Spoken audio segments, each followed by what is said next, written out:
Márcio, muito obrigada por essa entrevista. Você já tinha me falado aqui em off, mas eu queria que você contasse um pouquinho como foi que você despertou essa vocação para a política. Não foi o movimento estudantil, foi o movimento estudantil. Como é que aconteceu isso?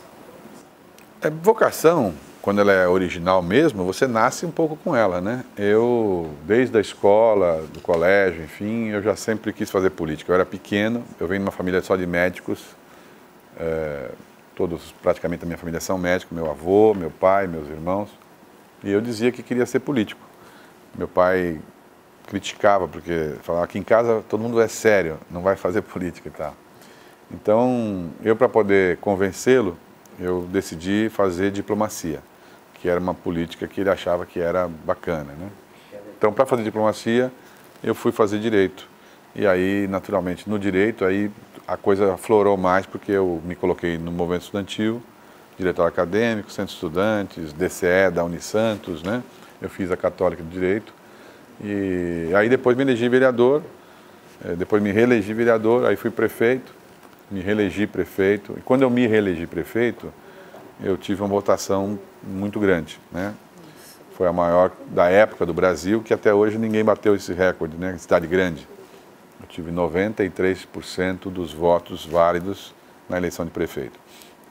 Numa cidade que tem o menor orçamento do estado de São Paulo, uma cidade muito pobre. São Vicente tem um orçamento muito baixo, embora seja a cidade mais antiga do Brasil, né? Então isso chamou a atenção e depois disso eu virei deputado federal, algumas vezes, fui líder da minha bancada, fui líder de um bloco grande com mais de 70 deputados, coordenei 2 campanhas de presidente da República e o governador Alckmin então acabou me convidando para ser vice-governador do estado de São Paulo. Olha, a primeira coisa importante para falar é que as coisas não acontecem à toa. Meu amigo Ciro Gomes dizia o seguinte: se você estiver andando no meio do mato, encontrar um toco, em cima do toco tiver um tatu, presta atenção que tatu não sobe em toco.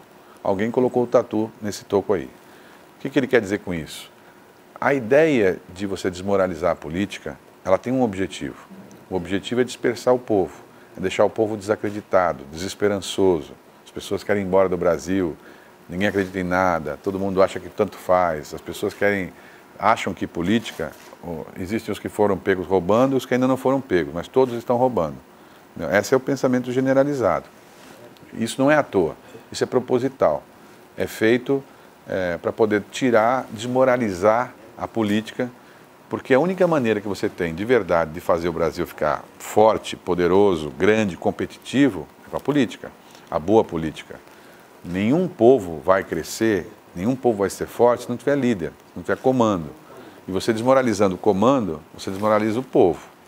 Por exemplo, quando a gente vende mais suco de laranja do Brasil, alguém está vendendo menos suco de laranja. Então, se eu tiver um povo desmoralizado, que não acredita nas suas lideranças, a tendência é eu vender menos suco de laranja para o mundo. E a competição é mundial, não é mais uma competição local. A gente não compete aqui com aqui mesmo, a gente compete aqui com o mundo. Quando a China vem para o Brasil, compra as terras no Brasil e produz gado aqui no Brasil, ela está influenciando no preço do gado do Brasil. Quando o Brasil exporta café in natura e depois importa café solúvel ou expresso, a gente está vendendo um navio de café e comprando um container de máquina de expresso de café. Então, o povo brasileiro tem 500 anos da nossa história. É uma linda história.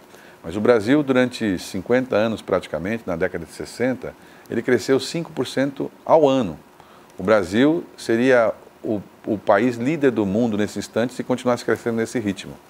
E aí as forças de todos os lugares, percebendo isso, tinham que se mexer para atrasar um pouco o Brasil. Como é que você atrasa o Brasil?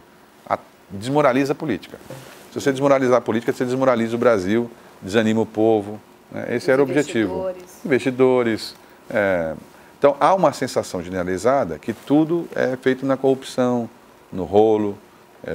Tem muito rolo e muita confusão, mas não é 100% e tem muita gente idônea. Entre as pessoas idôneas, né, do Brasil, nesse instante, na minha visão, o político mais idôneo que eu conheci foi o Alckmin.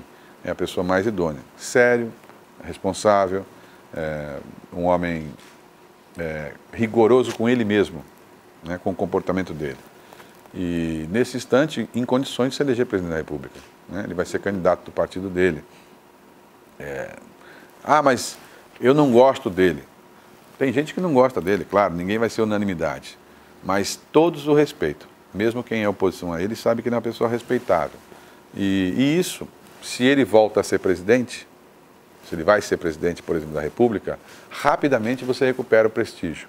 Não sei se você se lembra, há 4, 5 anos atrás, o Brasil viveu uma euforia. Quando o Lula era presidente, todo mundo, puxa, agora vai, subiu, onde você andava no mundo, as pessoas falando bem. Ou seja, um líder bom, ele consegue rapidamente modificar esse estado de espírito que você está falando.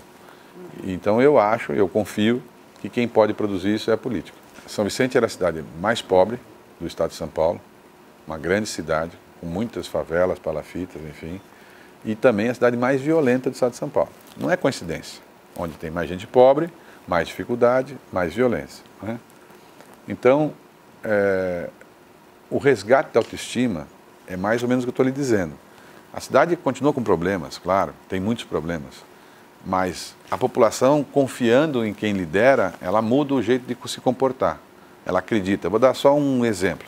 Nós tínhamos na minha cidade de São Vicente 8.000 veículos com chapa de São Vicente. Mas a cidade com 350 mil habitantes tinha que ter muito mais veículos. As pessoas tinham vergonha e não colocavam a chapa com a chapa de São Vicente. Colocavam em Santos. Hoje tem 100.000 veículos com chapa de São Vicente. Ou seja, o ato da pessoa confiar no seu gestor faz com que ela transfira de volta a chapa do carro. Quando ela traz a chapa do carro, ela traz mais imposto para a cidade. Traz mais imposto, traz mais recurso, mais obra, mais obra. O círculo passa a ser positivo, entendeu? Então, parece uma coisa incrível isso, mas assim, eu vi acontecendo. Eu vi acontecendo.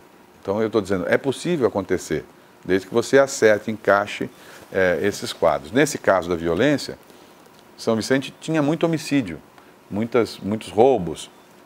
E eu perguntava, mas como é que onde estão esses bandidos que eu não enxergo? Eu ando na rua e não enxergo tanto bandido. Então, o pessoal nosso, nós temos lá 5 presídios na cidade. Então, eu mandei fazer uma pesquisa no presídio, com que idade as pessoas que estavam presas lá cometeram o seu delito, que estavam presas. E aí me espantou que 56% das pessoas que estavam presas haviam cometido o delito com 18 anos.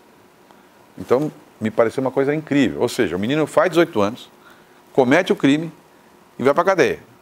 E aí já estragou a vida dele inteira. E, teoricamente, se 56% tinha 18 anos, se eu conseguisse tirar todos os rapazes de 18 anos da rua, ao mesmo tempo, será que eu diminuiria 50% da criminalidade? Foi exatamente o que aconteceu. Num processo de quanto tempo?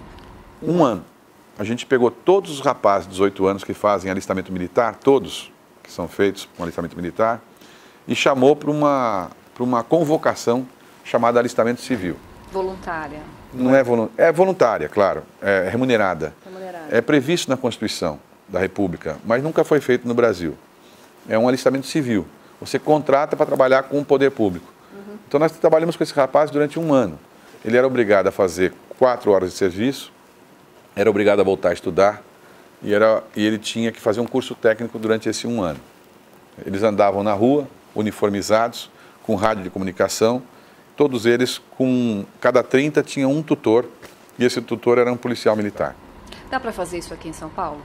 Eu acho que dá. Eu gostaria muito de fazer, gostaria muito de testar.